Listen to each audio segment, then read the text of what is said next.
My biggest fear was people using it against me, and I was so terrified of that. I didn't want to tell anybody what my obsessive thoughts were. These compulsions that you have to complete, and it's not fun. It's not like, it's not satisfying, it's distressing.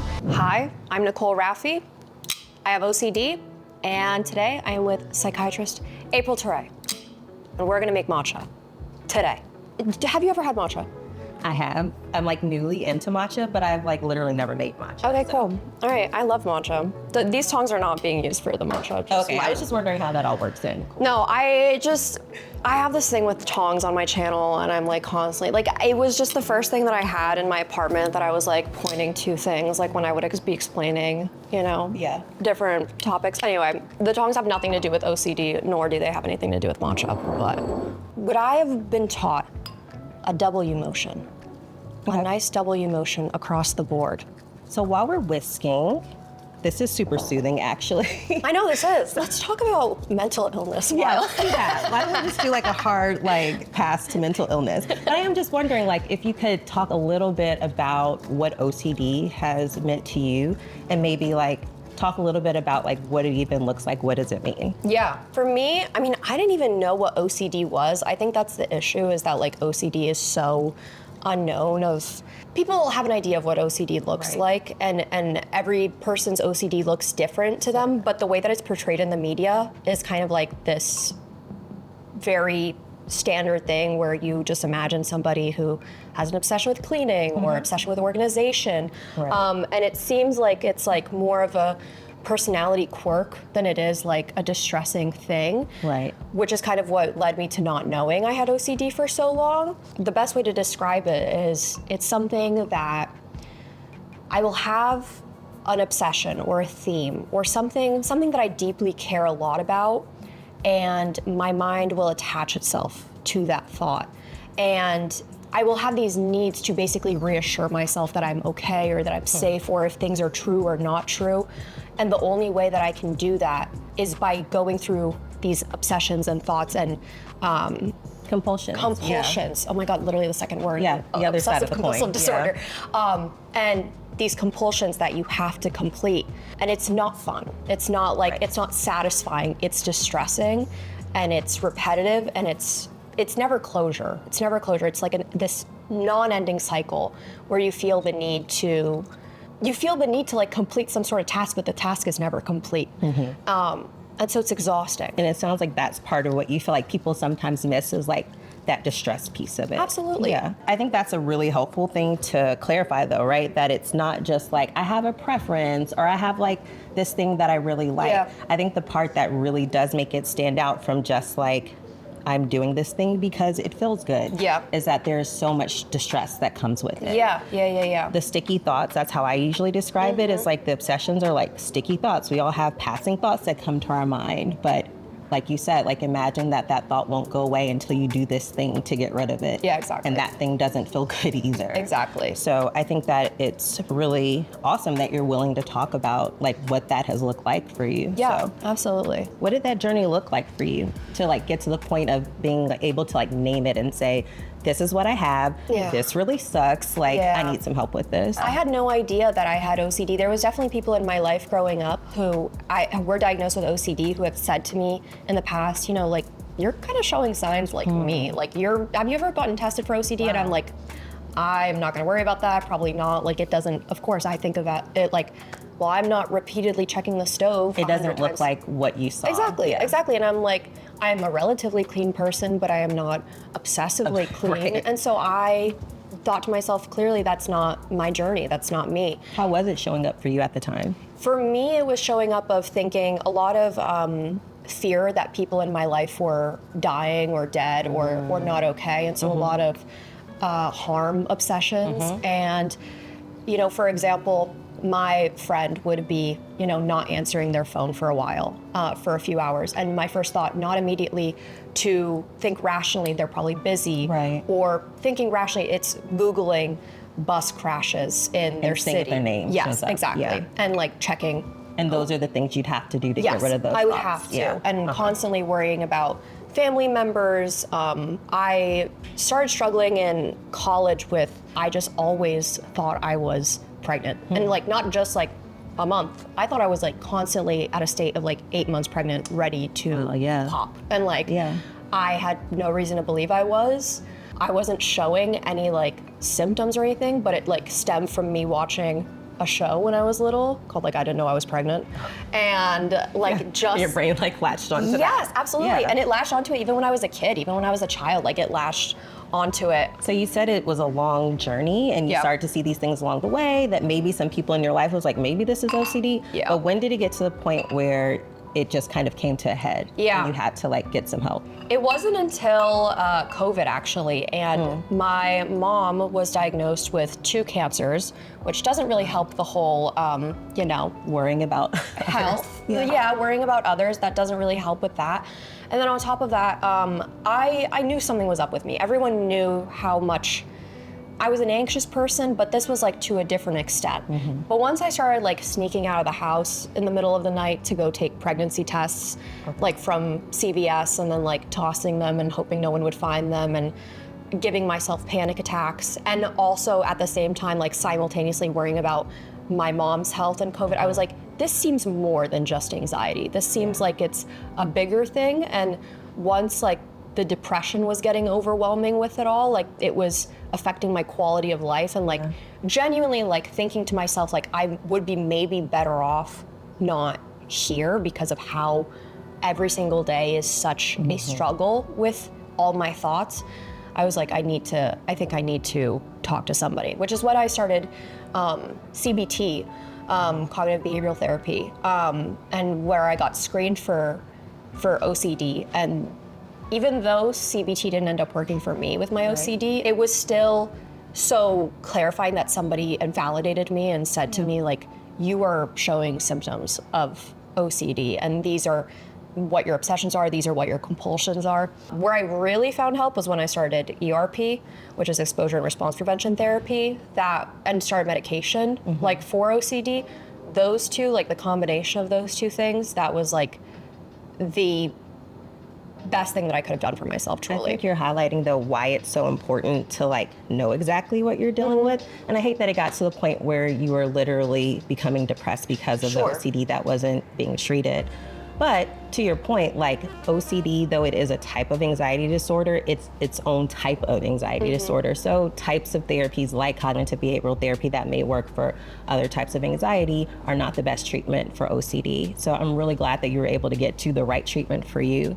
And I think it also highlights like how there are so many different, I just want to go back to that for 1 second. There's so many different ways that it shows up for people. So I don't know if this was a part of your evaluation process, but a lot of times mental health professionals will use a specific type of OCD checklist called the Y-BOCS. And I remember the first time I myself read it and was like, it was eye-opening, just all the different ways obsessions and compulsions can show up for people that, like you said before, goes way beyond like the obsessive cleaning and the obsessive orderliness that often gets portrayed. So I think I hate that it got to a point that it was such a low for you, but I'm so glad that you got the right diagnosis, and it sounds like you started on your pathway towards the right kind of treatment. I'm just wondering a little bit about once you got the diagnosis, once you started that treatment trajectory, like in addition to, I know you mentioned medications and ERP, but were there things that people in your life did that you found particularly helpful? Were there like strategies that you were using outside of therapy? Like what does recovery and healing and that process look like for you in addition to the medications and the therapy? Yeah, I've been so lucky that the people in my life have been so loving and caring and wanting to learn more about what OCD really is and like change their perspective on what they were conditioned to think that it really was this whole time. And so the people in my life have been so caring of looking into more resources about how to support somebody with OCD, learning what it is. You know, even my family, even though English isn't their first language, but doing their attempt of trying to learn, you know, look up in Polish, what is OCD? How do I help my kid with OCD?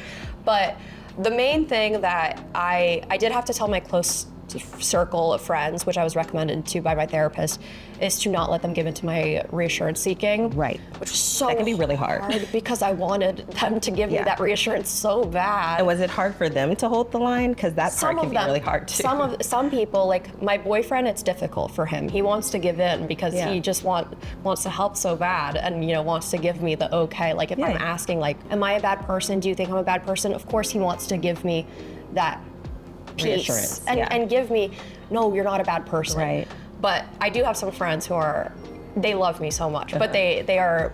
I have one particular friend he's so good at just being like, I think you know the answer to that, which is what he's supposed to say in those situations, to not feed into the reassurance seeking and to not feed into, it's just going to be an endless cycle. I like to use humor with a lot of things. I like to use humor, and I found that doing that, like even through my videos, there's so many more people like me. Like, as much as it is amazing to be super earnest and like super candid and honest and stuff, sometimes like I have found more of a connection with other people through humor and talking about my various symptoms with OCD, and it's like opened up a door where more people have felt comfortable talking to me and being like, I have had similar things happen to me. I'm wondering how you made that decision, because it's one thing to like share it with your family, and I can imagine that can be super hard for all the reasons you just said. Like, what are they gonna think? Like, how do I explain this in a way that they're gonna get it?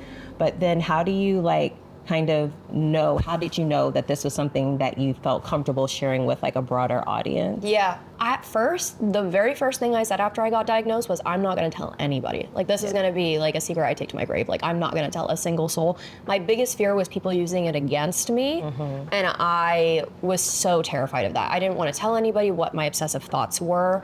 I also realized that on the internet, there was kind of a lack of people talking about OCD, and I thought this whole time that I was the only person who struggled with this thing, because I just have never heard anybody else talking about their embarrassing obsessions or their thrive in that silence, unfortunately. Absolutely. Once I started to slowly open up about it on my channel, I think I decided to finally admit, like, I am struggling with this. I have been struggling with this, and I'm gonna be struggling with this. Candidly, like, I am starting medication. I'm starting therapy for this. Like, and it's gonna be a long road, and I'm fully aware of that. I was so pleasantly surprised when I did open up about it on my channel, and so many people were like, I have the exact same thing. I was diagnosed at this age. Like, I suggest you try ERP. Like, I really recommend that. Like, being way more supportive and realizing, oh God, there's so many more people that are like me, and I had no idea. That's when I felt more comfortable sharing. So you were talking about how you bring like a lot of humor to the work that you do, even in talking about this. So I'm wondering, like, how does that show up when you're talking about OCD? There's times where I do have to be serious with those around me, but ultimately it is the best to just keep things lighthearted. One of the best tricks that I've been taught from my therapist in ERP was, you're supposed to sing your obsessions in lullabies or like children's nursery rhymes. So if, for example, I'm sure a lot of people with OCD who are in therapy might know this, but like, for example, like singing, I am scared I'm gonna kill my mom, kill my mom, kill my mom. And like, it makes you almost snap out of it and realize like how unserious OCD can really be. Sometimes it's serious, but like how unserious the thoughts are, and be like, you really think that you're gonna kill your mom because you didn't call her back immediately, or whatever the case may be. And I think when my friends were able to see that around me and see like me pulling out these tips and tricks that I was using on myself, they were like, you know what? I'm happy you found a way that like works for you. Maybe that wouldn't work for me, and I wouldn't. But you do you. Yeah, you do you. I'm happy for you. I'm happy about that. The interesting part about like trying to deal with OCD and other forms of anxiety disorders is that a lot of times it thrives in silence, right? Like, it actually gets stronger and it gets worse the more we kind of try to act like it's not there.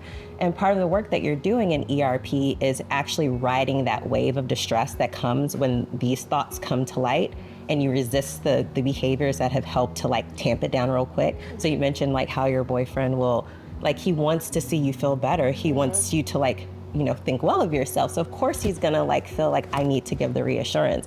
But you're learning to ride the wave of when the reassurance isn't there, my anxiety is super high, and like, what are the other things that I can do to ride that wave and get to the other side of, okay, and then what? Sure. So it's like a really strong, a powerful way to like talk back to the OCD or to challenge the OCD thoughts, that you don't let them take you where they want to go, that you stop and you're like, okay, and so I'm 8 months pregnant.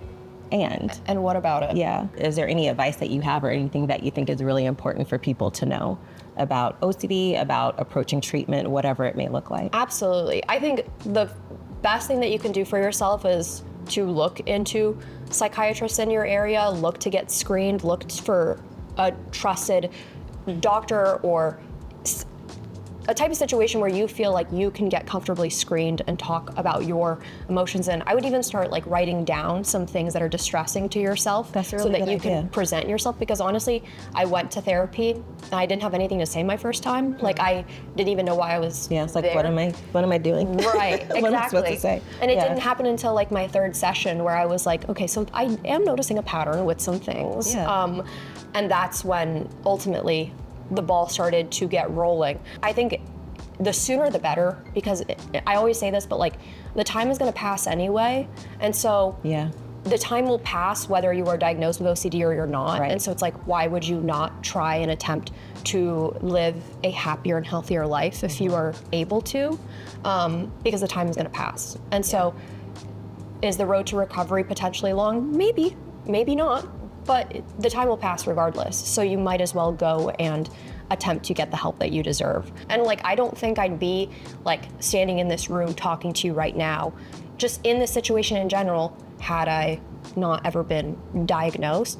I mean, granted, we wouldn't be talking about OCD because I wouldn't know I had OCD. Sure. But I also don't think that I would have been in some of the places that I am in my life, or like friends with some of the people that I am in my life, or had the great experiences I've had in some of my life, because I would have held myself back so severely. Yeah. Well, this was really lovely. I'm really glad that I got to hear a little bit more about your journey and that everyone else is going to be able to learn from that too. Thank you. And now I'm really excited to try matcha. I know. Normally with matcha, you're not actually supposed to sweeten it authentically. Like Okay. you're supposed to enjoy the rich flavor. Literally only had it with lots of sugar, so this is going to be an experience. You know what? And I also, we're gonna have a latte, so it's gonna be a lot of milk. But Okay, cool. honestly, yeah, I also do like to add a bunch of sweeteners. I don't drink it the authentic way whatsoever. But there's a first for everything. And maybe, I'm excited maybe to you try would it. love it. Yeah. Do you like oat milk? Yeah. You hate oat milk. I don't hate it. It's just maybe not my favorite non-dairy milk, but no, So it's going to be good. sorry. It's going to be good. What's your favorite? I like almond milk, but I feel like we should cheers first. Okay, Yeah. cheers. Cheers to OCD. Cheers to OCD. Okay, you know what? This is actually good. Yeah? Yeah. Actually? Yeah, it doesn't need the sugar.